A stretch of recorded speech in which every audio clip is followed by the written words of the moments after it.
Gaur hemen batu gara Iruñan, martxoaren 14an, zergatik duela 40 urte NATO-ri Euskal Herriak ezetz argi eta garbi esan ziolako. Baina gaur ere, naiz eta 40 urte pasatu diren, egungo testuingurua kontuan hartuta, aldarrikapen horrek inoiz baino beharrezkoago izaten jarraitzen du gaur egungo testuinguru politikoa eta geopolitikoa kontuan hartuta. Beraz, hemen guk duela 40 urte bezala, gaur argi ikusten dugu Estatu Batuek eta bere aliatua den Europar Batasunak NATO beso armatu gisa baliatzen duten heinean haien hegemonia mundiala zalantzan jartzen duen herrialde oro zanpatzeko, hemen egongo garela horren kontrako aldarria egiten.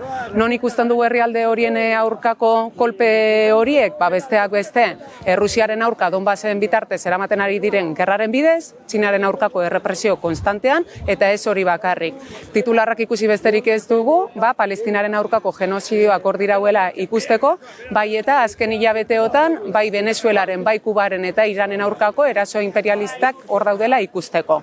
Eta horren guztiaren aurrean gainera entzun behar dugu bake abstraktu hori izan behar dela irtenbidea, baina guri horrek ez digu balio. Alternatiba bakarra izan behar da, azken finean mugimendu antiimperialista eta internazionalista sendo bate osatzea, hain zuzen ere Euskal Herriaren askapen nazional eta sozialaren bidean, ekingo diona, gogor ekingo diona, bai estatu frantsesaren, bai estatu espainiarraren burgesia imperialistaren aurka dihartuko duena, eta horrekin batera NATOrekin apurtuko duena, bai eta Europar Batasunarekin ere. Beraz, gaur ere ozen aldarrikatuko dugu NATOri ezetz, eta horren aurran antolakuntzan eta borrokan jarraituko dugu Euskal Herria antiimperialista eta internazionalistaren alde.